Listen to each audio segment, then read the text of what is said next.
think one of the most fun things about Botanist and Barrel, though, is that when you do visit us, you could come 4 weekends in a row. It's going to be different each time and can be wildly different each time. Showing people a good, interesting time. And Southern hospitality. Yeah. Hello, my name is Ria Windcaller, and I am the producer and cider MC of this weekly podcast, where we speak with makers, cider enthusiasts, and folks within the cider trade from around the world. Bringing us into this here episode 403 of Cider Chat, you heard from Lyndon Smith and Amie Fields of Botanist and Barrel. This is a North Carolina cidery. It has 2 locations, and it is a family-owned and operated cidery to boot. Now, here's the family tie. You have Lyndon Smith and his sister, Kether Smith. So, brother and sister operation there, right? That's the first bond. Lyndon is with Amie, and Kether is with Derick. Kether and Derick are both chefs by trade, and they'll be talking a little bit about this. We do not have Kether and Derick on this here episode, so it's kind of like half of the business, but I think that Lyndon and Amie did a really nice job of explaining it, which is something I've needed kind of here to kind of sort through this, because it's a little confusing, especially since you have 2 locations. Lyndon and Amie are in Asheville, North Carolina. Now, just for the geography of that, North Carolina is on the eastern shoreline of the United States, and it's a very long state from east to west. Asheville is a very eclectic, kind of hip town, if you will. I mean, if you want to go to North Carolina, I'd be thinking, I want to go to Asheville because it's kind of like my people. And that speaks more probably about me than anything else. But I also want to go to Cedar Grove, but that is 3 hours away to the west of Asheville. So it's quite an interesting business model and makeup here. And we're going to be hearing all about it with Lyndon Smith and Amie Fields. So do stay tuned for that featured conversation. We'll be getting to it shortly. But first, we have a wee bit of news from out and about in Ciderville. Already in 2024, we are seeing more cross-promotion, which is when Cider Chat publishes an episode featuring a specific brand, a topic, people involved in that interview and people not involved in that interview are posting it on their social media. And it's pretty simple to do because all a maker has to do is take that link from Cider Chat and then put it on their Facebook page or their social media or their website. It requires a copy and paste of the link, and it's already formatted for social media. So any brand out there can share their own link about their own story super easy. You don't even have to do any formatting. The show notes have your contact. You are telling the story, and people have this unbelievable resource, not only of your brand, but cider overall, because truthfully, you don't want them just focusing on your brand. I mean, that would get old really easy. We want people to be coming along for the long ride, to get into it, to want to go out in the world and discover all the special spots of Ciderville out there, all the cool people that are involved in this scene, and why it's just so amazing to be part of it. So we first saw this big tip of the glass to Marcel at De Hennener. That's in the Netherlands. He downloaded the info flyer at ciderchat.com. You can find it at the support page. Put it up in his tasting room. Thank you, Marcel. Then we saw Dan at Spacetime Mead and Cider Works, which is based in Dunmore, Pennsylvania. That's right next to Scranton, Pennsylvania. So eastern Pennsylvania, if you will, kind of eastern north Pennsylvania. Took that same flyer and added the QR code so people could just bring their phone up to it and be linked to the Cider Chat website. Thank you, Dan, for that. We have now updated the flyer because of your brilliance there. I don't know why we didn't think of that, but, you know, it takes many apples to have an orchard. So there you go. But we did that, and then we get to kind of cross-promote Spacetime Mead and Cider Works. And, you know, the other cool thing about Spacetime Mead and Cider Works, we had Dan on the episode, and I'll put a link in the show notes to that episode. He has been reposting every episode that goes live at Cider Chat. He just shares from the Cider Chat Facebook page to their Facebook page and just lets his followers know. Again, brilliant, because that is how we really increase the enthusiasm around cider and provide resources with listeners, our patrons, not having to do so much work to find that info. So big thank you for that. Then we saw Monica, who is based in Italy and is an influencer in Italy, really jazzed up about cider. She just became certified as a sommelier, thanking Cider Chat on her Instagram account. So thank you, Monica. Thank you for all the work that you do and for that mention.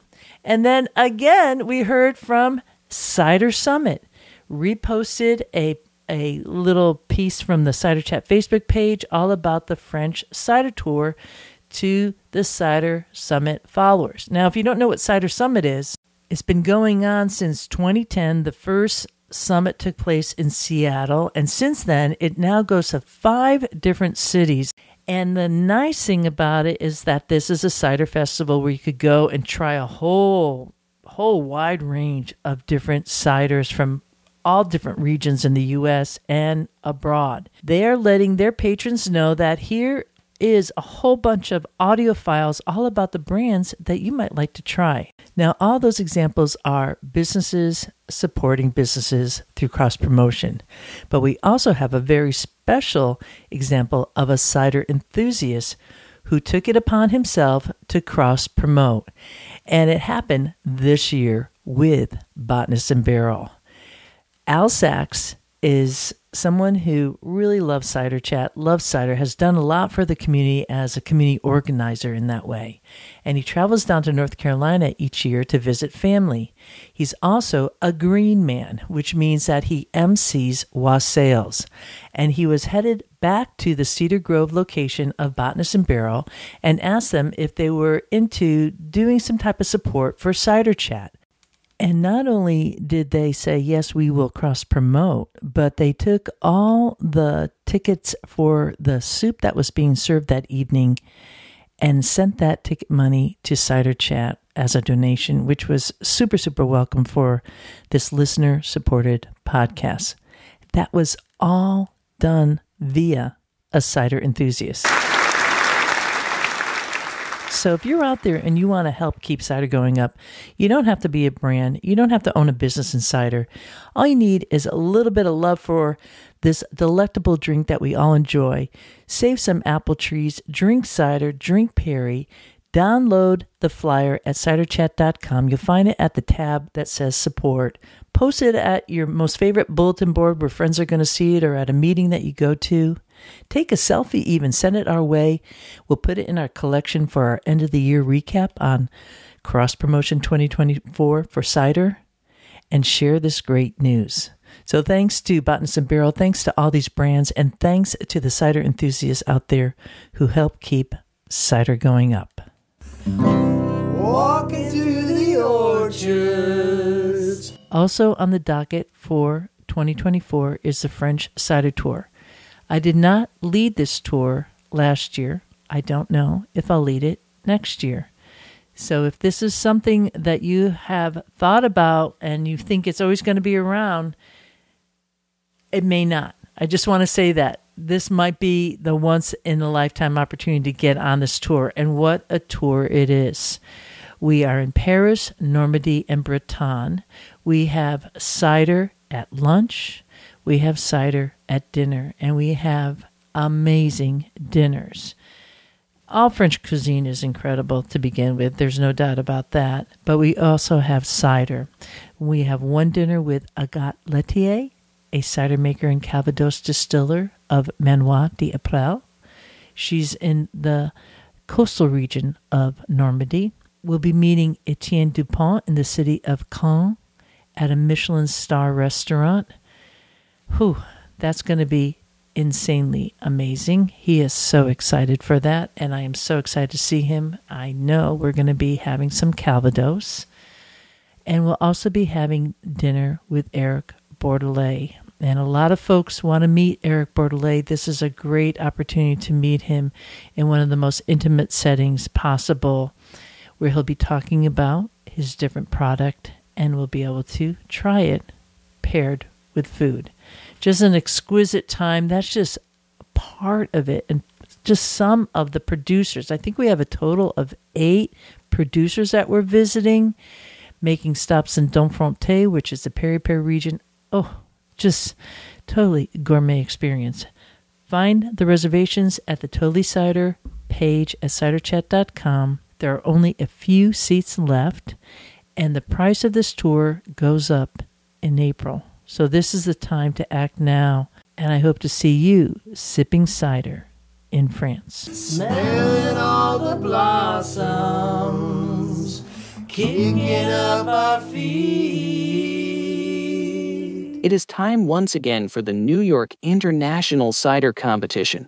This year is the 6th annual NYI Cider Competition, and it will be held the first week of April 2024.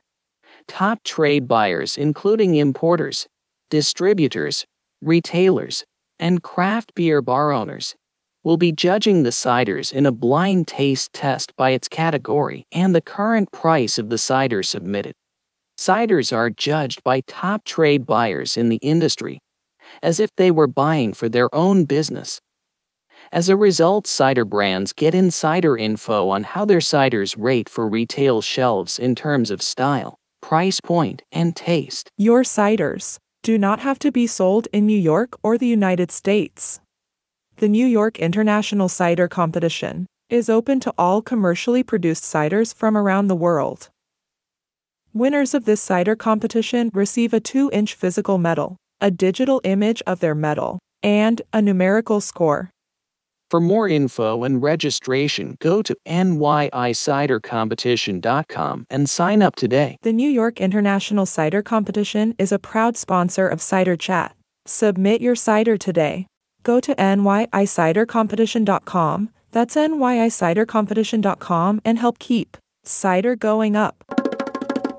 Up next is our featured presentation on Botanist and Barrel. You'll first be hearing from Lyndon Smith talking about how this family-owned cidery is organized, making this the perfect time to grab a glass and join this chat with Lyndon Smith and Amie Fields of Botanist and Barrel, based in both Asheville and Cedar Grove, North Carolina.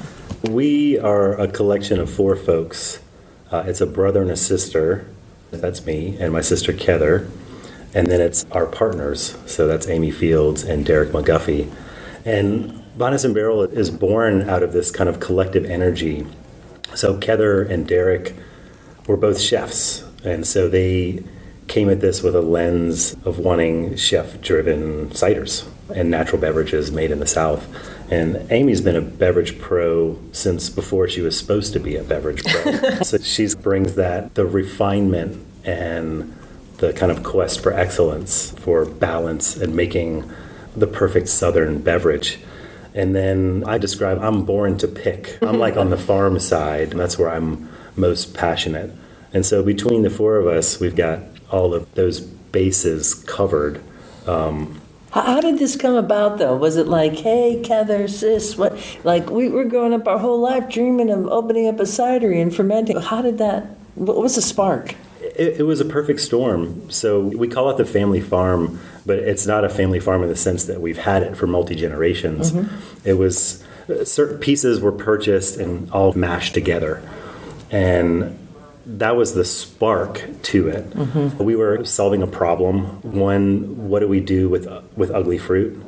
And fermentation was a pretty clear and obvious answer for us. And then the second was that we couldn't find the ciders that we truly enjoyed drinking made locally.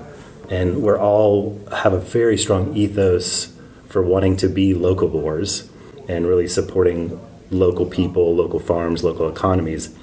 And so it was a very natural thing for us to say, hey, let's solve these 2 problems. Mm-hmm. And That's the short answer for how Botanist and Barrel was born. That was pretty good. How are the roles parceled out here? Who is making the cider? Because I know Amie has made cider, and you make cider, and Kether makes cider. Is everybody making cider? We are all making the cider. Yeah. Okay. And if you're going to say a theme of Botanist and Barrel, and stylistically, how is that represented? Are you all making the same kind of cider, or is it? We all have different roles to what we bring to making the cider. Kether is the one traditionally trained, went to school for this, and Lyndon and I have a background in wine and just been able to visit hundreds of different wineries over my career and cideries, and I've gotten to learn a lot.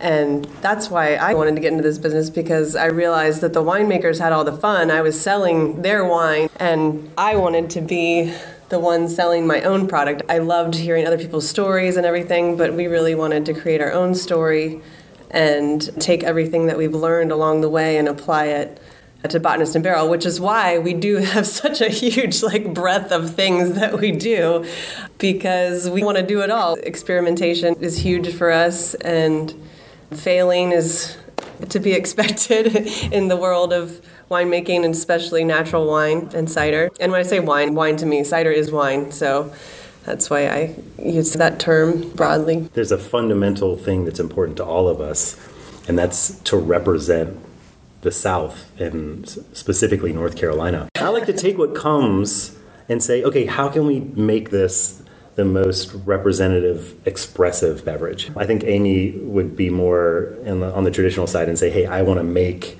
a very classic such and such. Like, one of the things that I think is the most fun that we've made is an oxidized wine cider blend. I fell in love with wine through Jura, and this is intentionally oxidized wine. So we set out to make certain projects that are near and dear or important to us.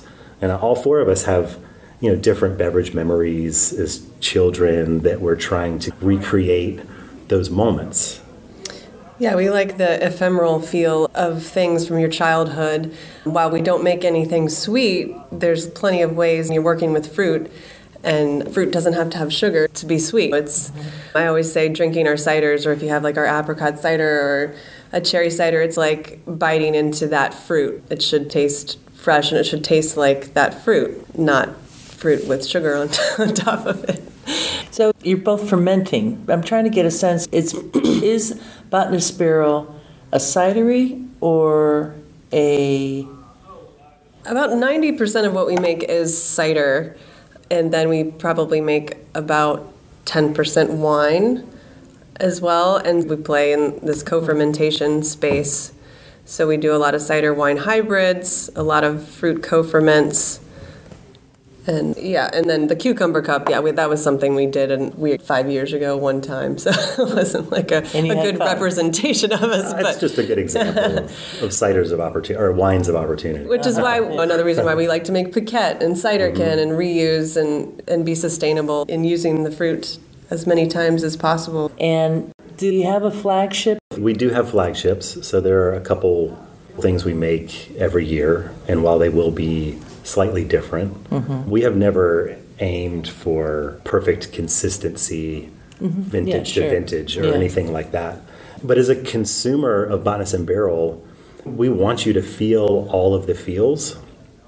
So I would be upset if you sat down and had a flight of 8 wines from Botanist and Barrel and loved them all.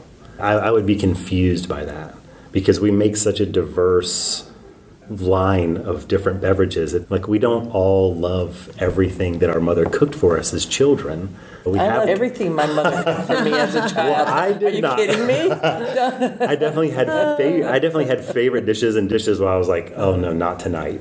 And so I think that's our approach, is I want people to feel all the feels, and as long as they're feeling something, I feel like we've done our job as beverage producers. I want to go back to the field, but I will cop to the fact that I was never fond of cow's tongue that would come on the table from my mom. What do you want people to feel? For me, the beverages that I love the most are those moments where it brings something up, where it emotes, you have some sort of emotion, whether it's happiness or sadness, or it takes you to a place, or it touches on a memory that you've had. And sometimes I get emotional when I talk about these things because I start thinking about those moments that really matter. And so as long as it has that, and even on a much more like a non-emotional level, if you're just feeling something in your mouth that's unfamiliar, but it's having an impact on you, then I feel like we've done our job. Exactly. We really focus on trying to use the native fruits that are available to us in North Carolina and show them in a different light than they've probably been shown before. Nobody knew I didn't even know what a pawpaw was 10 years ago before I tasted one and I found one and I'm like, what can we do with this? This is something that grows here, pretty plentiful. And now chefs are working with them. People create desserts with them and they're delicious. And it's so exciting to be able to make a beverage of something that maybe something that somebody's never had and it's preserved and they wouldn't be able to have that fruit because that's not where they're from. And or like a muscadine wine that's not sweet, that traditionally we have Duplin in North Carolina. This is one of the largest wineries in the world making muscadine wine, and blending it with cider is just a beautiful vessel to blend with other fruits because it's a beautiful canvas. It can be great on its own and it can be great in co-fermentation as well. Is Botanist Barrel, what percentage are you doing purely apple versus co-ferment? Well, that's been changing a lot every year. Lyndon started managing about 7 different orchards, no-spray orchards in North Carolina because there's no organic orchards in the South, really, because it's so humid and it's really hard. So unless we're managing them ourselves and we know. What about the Cordics? Yes, there's 8 that we know of. Okay, yeah. So there are Cordic, some. Yeah, so Cordic family is one of them, and we had another one that it got wiped out with a disease, and then there's a couple of the kind of research orchards that are around. For a very large state, so folks who aren't familiar with North Carolina, it's a really long east to west, and it also is on the Atlantic Ocean too. So just visually is that beach scene and also very mountainous too. So you think, oh, that could be good for some small countries, but for a pretty big state, and it is large, right? Only 8 organic orchards is, that we're aware of. There may be a few more that I don't know. Sure, okay. But to answer your question, I would say about 1/3 of our production is harvest-driven or just apple. Just berry. apple. Yeah. Okay. All right. And it's become more and more because we have started this kind of singled orchard series with Lyndon's no spray apples and making pet nat ciders that are 0-0 is what they call in the wine world or the natural wine world, with 0 sulfur and 0 additives in the orchard. Is that true for all your products? Are they all no sulfites? Not 100% of them, but a huge majority. Yeah, for the most part, with the ciders. When we first started out, we were incredibly dogmatic, and we have come to realize that sometimes can be as big of a hindrance as the negatives can outweigh the positives of that from time to time. I do want to make a quick distinction about organic and what I call spray-free. So the way that I grow, the only thing that I ever spray is compost tea. So it's just solely organic material. And we actually recently, our blueberry farm used to be certified organic, and we dropped it a couple years ago because we didn't feel like it actually represented what our growing practices were. So with organic certification, you can do a lot of things that I don't philosophically agree with. If something's come from a mine or is made in a factory, like I don't know how else you would get elemental copper or sulfur, then I'm going to lean away from using it unless it really does need to be used. Okay. That's the approach we take in the winery as well. When you say winery, you talk about Botanist and Barrel? Talking about cidery winery, because we just call ourselves Botanist and Barrel, Okay, this is where I get confused. Do you have one production site or do you have multiple production sites? Just one. Okay. Just the one. Do you call that a winery? We call it a Botanist and Barrel winery and cidery. Okay. Yes, because at to me, one side. the same thing. We've made over 600 different products probably in the past 7 years. How is that working for you as a business? Is that sustainable? That is a great question, Rhea. Is that when we set out, we just wanted to make good Southern cider was the way, if you gave me 3 words to smash together to describe us. Yeah. We've shifted now to where we talk about preserving heirloom apples in Southern culture. Okay. And we mean culture in both ways, as in culture amongst people, but then also culture in the bottle, as in native yeast or spontaneous yeast. Yeah.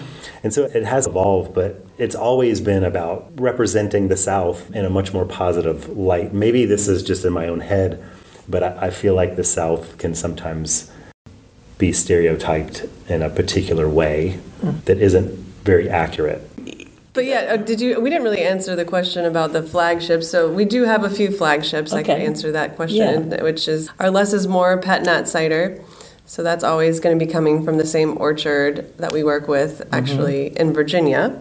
We work with this orchard in Virginia that we both have family ties to. It's very strange, actually. I don't know how we both know the same family. My family is really good friends with Morris Orchard, and so is my grandfather. Yeah. That's incredible. That's like magic, right? Yeah. Meant to be. And he's got some beautiful apples. So the Less is More is coming from Morris Orchard. It's always 1/3 cider apple, 2/3 eating apple. The blend on the apples changes every year, but it's somewhat similar, just depending on the year. And Always in a large format bottle? we do a lot of things in 2 formats, so mostly 750s and 375s, so half bottles. Okay. So we package in both of those. Very cool. And then recently, we're on our 3rd vintage now. We're making of Not What We May Be pet nat cider, which is the upper end to the Less is More. So that's all cider apples. It's going to be 4 different cider apples: Ashmead's Kernel, Harrison, Palm Gris, and Golden Russet.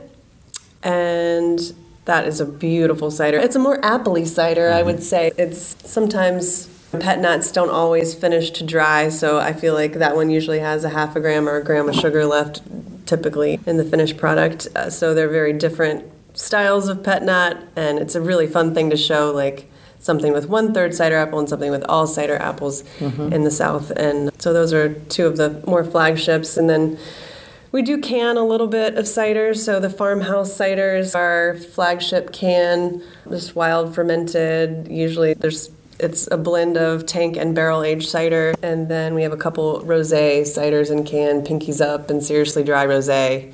Are those with red fleshed apples or rosé? They are not. They're co-fermentation. Co-fermentation. So usually one of our other cores is blueberry cider, because we started on a blueberry farm, which we still have.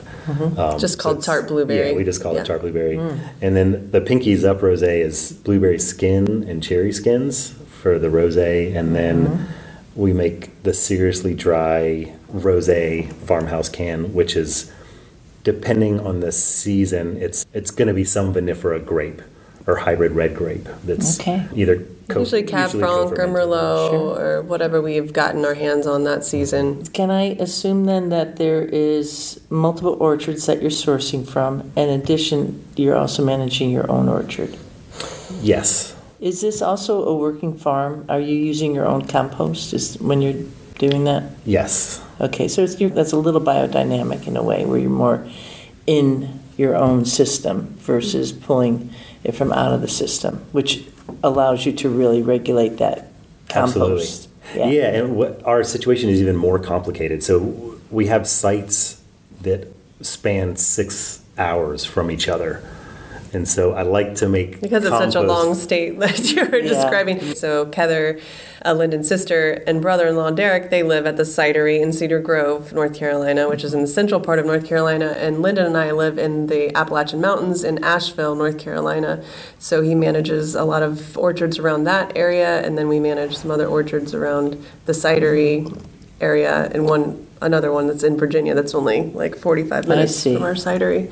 And do you all converge together in one spot to do the fermentation, right? You're saying? Yes. And that's all at Cedar Grove? All in Cedar Grove. Yeah. Okay. Yeah. All right. So we're getting there. That's a lot of logistics. I'm getting moving it. the apples around, moving the fruit around. Yeah, that's a lot of length that you go to talk about passion.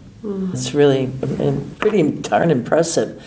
Let's switch gears here a little bit, because I'm getting a sense, I think Ciderville is now, of who Botanist and Barrel is, your practices. I want to hear a little bit about your cider making practice and spontaneous ferments. And you do some cultured yeast? Yeah. Sometimes. Yeah. What is the percentage there that you're...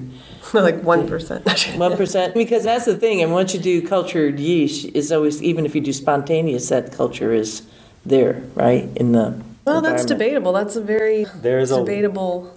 There's a lot of opinions about this. I just had mine. There's some hard research about it, too. It has to do a lot with your cider making practices, too. You got those barrels out there. We pitch yeast for bottle conditioning, because if they're not pet nut, we're bottle conditioning everything. We don't own a bright tank. We don't own any equipment. We don't even have a forklift besides a 2-head manual canner and a bottler. That's the only equipment that we own. Our bottler is manual too. We have one of our rules. You guys are working it, boy. You working your tails off. One of our rules at Botanist is if we don't know how to fix it, we don't own it. Okay. So the automation we're not a fan of. Our setup is very primitive, and if we are stacking barrels, yes, we're doing it by hand. That's pretty impressive. What is your passion here? You talked about the feeling, but what is the passion in terms of the fermentation? It's to show terroir, so it's really exciting to have these orchards from all over the state, because you can really show this high elevation orchard in Zionville near Boone in the Appalachian Mountains versus the Sutherland orchard in in Virginia, Central Virginia, and how different the ciders are, and capturing that, because pet nuts are probably the most exciting for us. That's what we really focus on, because it is a moment in time, or a snapshot in time of that vintage and what was going down with the weather and everything. So I maybe have a different kind of definition or framework for terroir than most. Typically you think of terroir as a sense of place, and where we're talking about climate, we're talking about soil composition and those types of things. I look at terroir as a sense of place, but that also includes the people and culture. And so with people are making choices. Terroir for me is just as much about the press that we've chosen, and the barrel that we've chosen, and the fruits that we've chosen.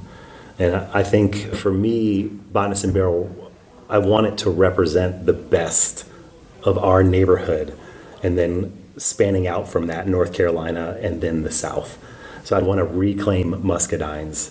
I want to show what native fruits look like when they're co-fermented, and they're just as they are. We let nature run nature's course with them, and we're not trying to manipulate them into something or make them an interpretation of how there are pastry stouts or pastry beers, and there's this whole genre of pastry cider. I'm on the other side of that spectrum. While I enjoy those ciders as well, I want to show what a fresh muscadine tastes like, but be able to preserve it in a bottle and travel it across the world. Cider is a great vessel to show these other fruits. Can I assume then, if you're bringing the resources, the apples or whatever you're resourcing, and you're talking about terroir in that regional sense, they're not being blended then? If you're bringing apples from Virginia and pressing, and then you also have apples from North Carolina, those become separate entities. Yes. Okay. Yes. Okay. I just want to make sure we're speaking doing the same single language. orchard ciders. Okay. All right. Yeah. Good. We're big on the if it grows together, it goes together type of mentality. We make this one. It's a blend, which typically we lean into co-fermentation as opposed to blending, but it's muscadines pressed and barrel fermented, and then it's apples pressed and barrel fermented the same week. So we're not blending these things that are done from disparate in the places same and neutral time. shard barrel. So it's aging in the same vessel and then blending them together. But then we also take those skins from the muscadines and we make them in a different way. And we make this. He's talking about grapes have feelings. Our cider grapes have feelings, which is my personal probably favorite cider that we make. It has a lot of those ephemeral qualities we were talking about, like childhood and I love it, just going out and drinking it on the beach with a peanut butter and jelly sandwich is probably my... I love that thought. Wow, I'm going to do that. Thanks, Amy, for that tip. Yeah. And Pink is a Feeling is another cider we take with those same grapes, muscadine grape skins, and then we're co-fermenting them on the cider, which is a completely different cider. It's got it's more tannin, and it's a co-ferment. It's much different, which is really fun to do a side-by-side. So we like playing in these little spaces and doing kind of side-by-side. Why is co-fermentation better? In some cases, co-fermentation is better. In some cases, having them separate and having the control to blend things to your liking is better in some instances. And with some fruits, co-fermentation is better, and some fruits are better added later and maybe in secondary fermentation, like elderberries and things like that. Some fruits don't do great with primary, from the beginning in co-fermentation. So just figuring all that out now that we've fermented over, I don't know, I think we've fermented like every fruit you can possibly ferment at this point. That's quite a learning curve. Yeah, that's building up your street cred. So let's go back to when did you start selling commercially? What year was that? It was 2017. That's when we opened our cidery. So how would you advise people to approach your cidery and winery? Where to start? We offer what we describe as curated flights.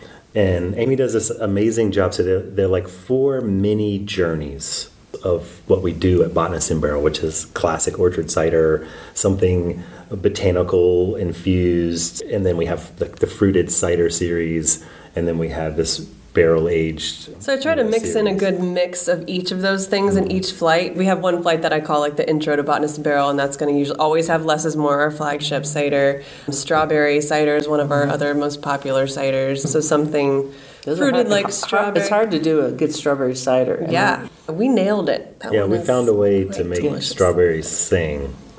I like to describe it as drinking champagne with some fresh strawberries dropped in or something. I like everybody's sighing in the background. So we've got like the intro flight. We have the sweet and sour flight, as I like to call it, or sweet, sour, and spice, and that's usually going to have like botanicals and ginger and more barrel aged stuff, and then there'll be something more sour like our Spanish like Basque style cider, and then we have the flight called Anything Goes, which is like usually hybrids, a lot of co-ferments. So if you are interested in one thing more than another, or you love sour cider, then you're going to get the sweet and sour flight, or the sour and spice flight, sorry. Very nice. Wow. So it is super eclectic, right? We could assume that. 100%. And you never quite know if there's going to be something new coming down the pike. Well, you always know something new is coming. This is true. That's part of the fun. True. But in terms of your products, the co-ferments specifically, right? That you're always like reaching out further and further. Yeah, is that true? Yeah, for sure. We've hit a point where Amy touched on this, where we've fermented almost everything we can get our hands on locally, and so now it's about refinement within each fruit, and then getting a little bit better each time. Yeah, in our 7th year, to answer your question, is are you successful with this many different products? Yes and no. I think it's gotten us here to where we are now, and I think now we're really refining, like Lyndon said, but are we always going to have 50 different ciders to taste? Yes, that's Botanist and Barrel. That's definitely, I don't see that changing. We love everything small batch anyway. That's what gives us the flexibility to do what we do. But yes, we're just refining and picking. We're going to start narrowing it down to maybe, let's not do that one. That didn't work out. Sure. Let's not do it. Our peaches are tough. Let's not work with peaches maybe anymore. I do think one of the most fun things about Botanist and Barrel, though, is that when you do visit us, you could come 4 weekends in a row, and it's going to be different each time, and can be wildly different each time. I would encourage people to come eyes wide open. The expectation is don't have any expectations other than it'll be fun, and it'll be an experience. And I think that's what we're really after, is showing people a good, interesting time. And Southern hospitality. Yeah, and a lot of hospitality. No doubt. ABV range. What is there like a standard kind of ABV that you're hitting on the dime? Since we're in the South, our bricks get pretty up there, so we typically most stuff is around 8%. Okay. But we range from 7 to 10 to 11 even percent. And any back sweetening or fermenting to dry typically, or what? Everything that we distribute is fermented to dry. We have bent our own rules for the first time ever with this new, we opened a second tap room in Asheville 2.5 years ago now. And that's our first kind of being in a city, Cedar Grove, where we are. It's 30 minutes from anything, so it's a destination. People are coming because they've heard of you and they like your cider or they want to try your cider. Yeah.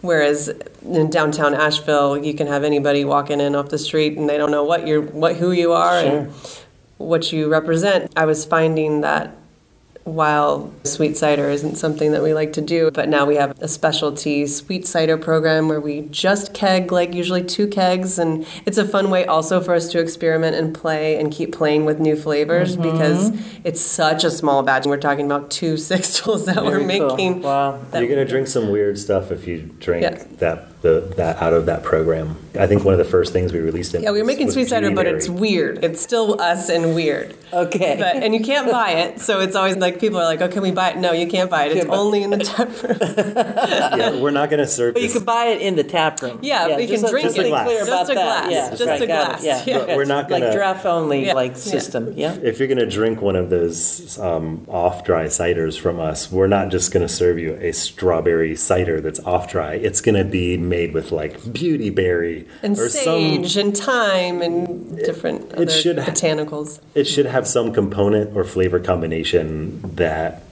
most people will have never had. But that's the first time we've ever bent our own not rule. I mean, there's no rules, but it was sad because I felt a lot of people were coming in and wanting to try something that we had, but they weren't ready for a dry cider yet. I see. And I felt bad not being able to offer them something that we also made when we could. Should we try one of these ciders? So we've got our flagship Less is More cider, which I'm assuming you've probably tried before. I think I have. Yeah. I have one of the last bottles of my collaboration with Tom Oliver. 60% Perry pears from Herefordshire that were shipped over, and then 40% Asian North Carolina pears. And then we have one of our kind of smaller single orchard pet nat ciders called the Farmer's Orchard. It's my friend Aaron Farmer's family orchard that he lets us manage, and we pay him in cider for letting us use his apples.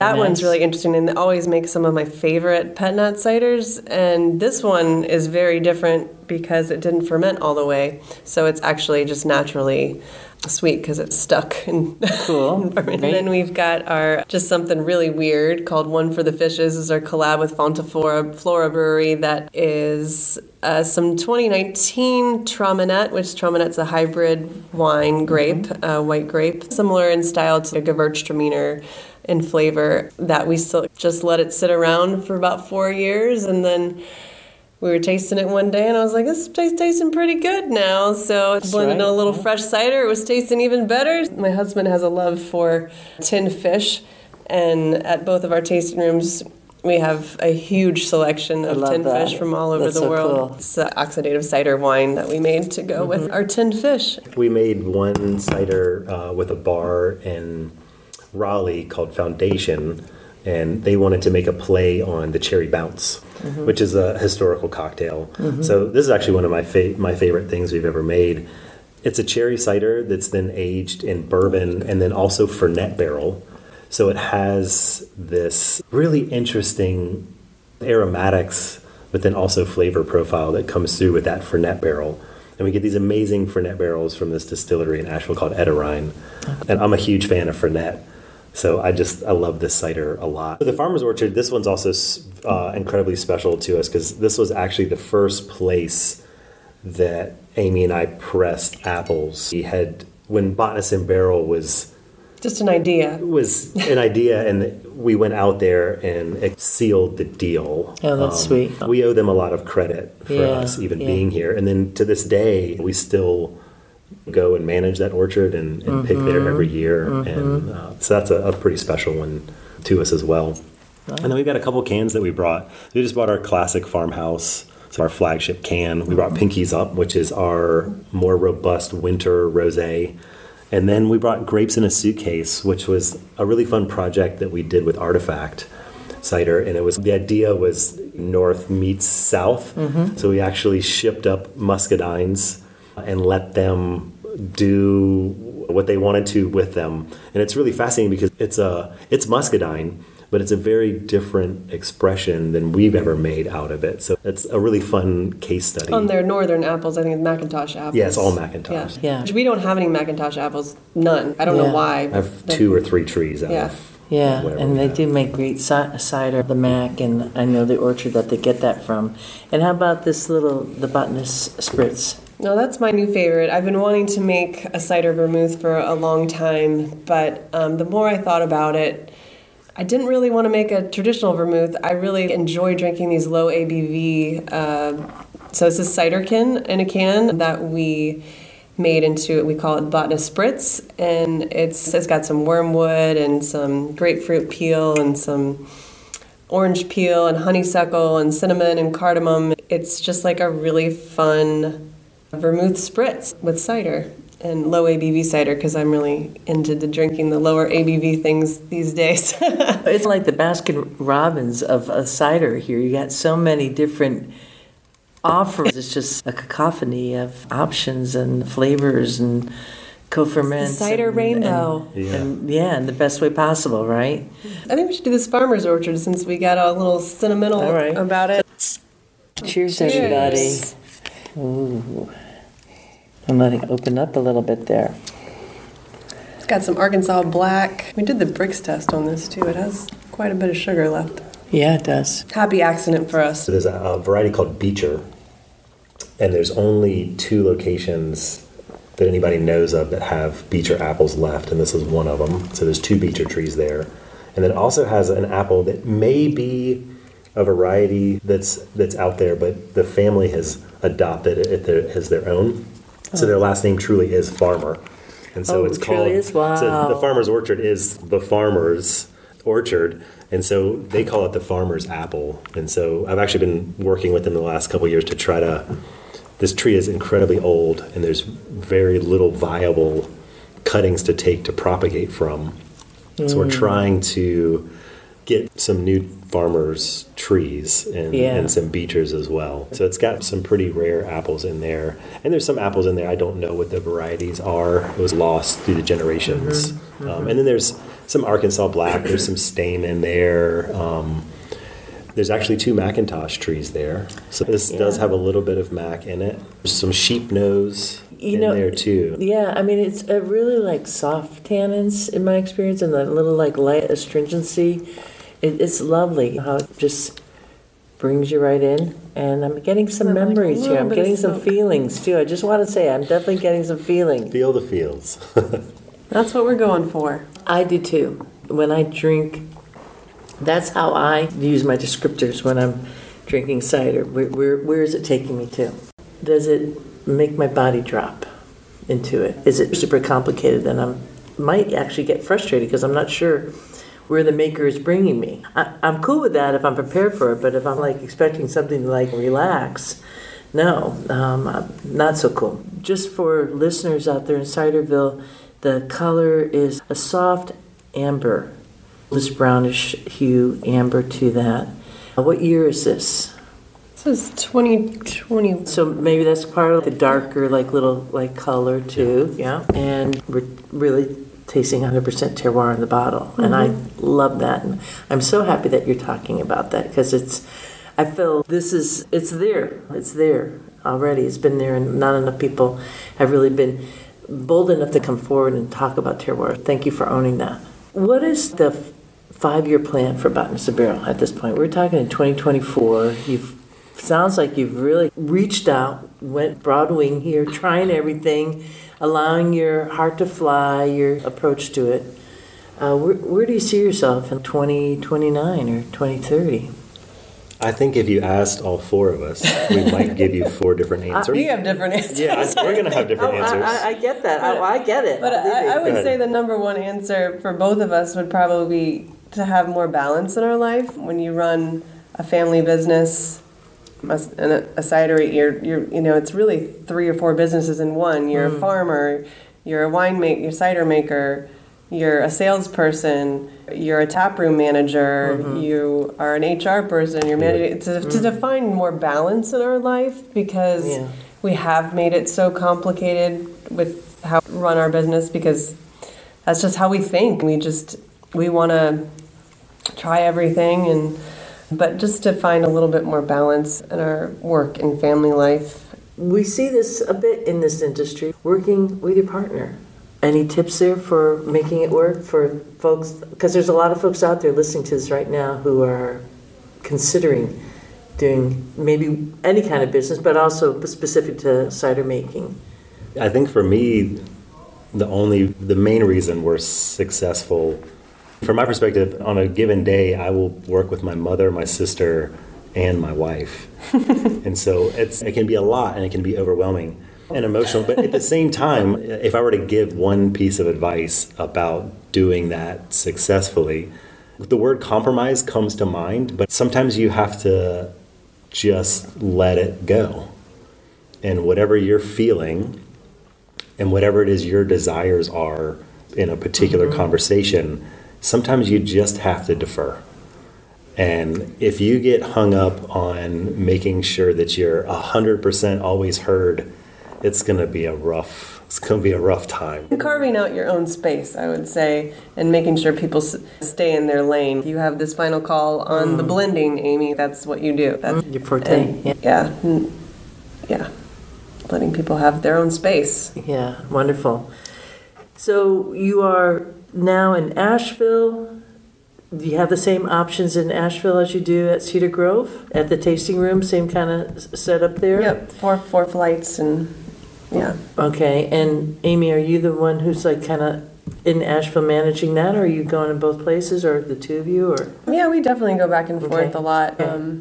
How long of a drive is that between the two?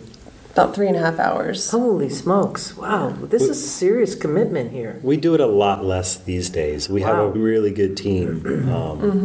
So we're really fortunate to have folks in both kind of have cities. an all-woman cider production team. We have Bailey and Caitlin and Kether.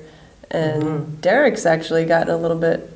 He kind of does a lot of the farming and fruit crushing, but he's actually taken a little bit of a different role recently, as I've done sales for 20 years and I'm burnt out from it, and he's great with people, so he's taken on more of a sales role, actually. I said stay in your lane, but we all do each other's jobs somewhat, because it's good to have an idea of what that job entails. Yeah. I'm not the farmer, but I go pick apples. More cider? Yes, please. How to get your cider? So we are on Vino Shipper. You can go to our website. You can be shipped to, what is it, 39 states or something. Yeah. Really, I think if you're interested in what Botanist and Barrel does, you should join our cider club, because we have a lot of different options. We have a 3-bottle option, a 6-bottle option, and then we also have one called Anything Goes. That's if you enjoy the more cider wine hybrids and piquettes and more experimental stuff. There's a lot of different options. I think that are great for people to have some flexibility there, and then you also get discounts and glassware and all sorts of fun stuff. So why not? And Lyndon and I curate what's made, and then Kether and Derick make it. Basically. And refine with their chef backgrounds, it makes they truly understand flavor profiles, when to use certain ingredients, how to extract certain flavors out of certain things. We all just lean into our strengths. Derick was a pastry chef and a bread maker for 20 years. I mean, artwork pastry, where you don't want to eat it. It's so pretty kind of pastry. He's one of the top paid pastry chefs in North Carolina. He's Michelin star kind of quality. One of his first jobs was making pizza and slinging pizza dough. So we have a wood-fired pizza oven on the farm, and we do pizza nights. And when we have larger events or festivals, you'll find Derick over there on the pizza oven. And we call them farm pies. We have an amazing creamery right down the road called Boxcar. So we use their farmer's cheese. It's local charcuterie. Nice. It's vegetables from the farm that's on our farm, which is Nourishing Acres. So this hyper-local kind of thing. And cider, and particularly grape co-ferments with cider, I think just sing with pizza. So that's one of my favorite pairings. And then being a southerner, a lot of our pet notes are like very Lambrusco-esque, especially those cider wine hybrids. Okay, So yeah, Lambrusco and pizza, And ain't nothing better. you can't be southern without loving barbecue. So I'm a traditional Eastern style That's true. barbecue. Yeah. So no tomatoes on my pork. Lyndon please. always cooks a pig every year in July on the farm for our Pick-a-Ton Festival, which is when we open the blueberries for the season, and it's a fundraiser for a table for food insecure children. And But sour cider, high acid ciders, and pulled pork, it doesn't get any better. The Basque Country and Astoria, they've known this since the beginning of cooking and drinking. our ciders are really food-driven ciders. They're meant to be drank with food. Yeah. And I'm telling you, this one here is just so easy to. I don't have any food in front of me, Yeah. and it's just really smooth. It's almost like it has like a little ML, a little malolactic fermentation. It has that smoothness, but I don't think it went through it. It's got a creaminess and a little texture. creaminess, yeah. It definitely has weight. Yeah, but not like super tannin. And it's also the acid is really approachable. Farmer's like it. Orchard does it every time. Farmer's Orchard win. I want to thank you for taking the time, talking to me and all the listeners out there in Ciderville. And now we know how to encourage and how to talk about Botanist and Barrel, and really want folks to go down to Asheville. That's like a major destination. But we also know Cedar Grove is a destination too. You just had that wassail down there with our good friend Al Sachs, and that seems like that's growing every year and just doing some really beautiful things. Thank you for inviting us. This has been a real joy. Thanks for having us. My pleasure. Find the show notes for this here episode 403 with Botanist and Barrel at ciderchat.com. There you will find also links to the French Cider Tour, the New York International Cider Competition, and also some of the folks that are cross-promoting out there in Ciderville. And with that, I leave you here. This is Rhea Windcaller signing off for now. Looking forward to seeing you in Ciderville. We like cider, we like palms, we love orchards and having fun. There is a reason why we do it like this. Oh yes there is. There is a reason why we do it like this. Oh yes there is. There is a reason why we drink it like this. Oh yes there is a reason. We like walking through the orchards, dancing in the streets, smelling all the blossoms, kicking up our feet. We like cider, we like palms, we like orchards, having some fun. There is a reason why we do it like this. Oh yes there is. There is a reason why we do it like this. Oh yes there is. There is a reason why we drink it like this. Oh yes there is. There is a reason. We like walking through the orchards, dancing in the streets, smelling all the blossoms, kicking up our feet. Oh yeah. We like cider. Oh yes we do. We like palms. Oh yes we do. We love orchards, having some fun. There is a reason why we do it like this. Ba-da-da-dum. There's a reason why we do it like this. Ba-da-da-dum. There is a reason why we drink it like this. Ba-da-da-dum. Ba-da-da-dum. We like walking down the orchards, dancing in the streets, smelling all the blossoms, kicking up our feet. Oh yeah. We like cider. Ba-da-da-dum. We like palms. Oh yes we do. We like orchards, having some fun.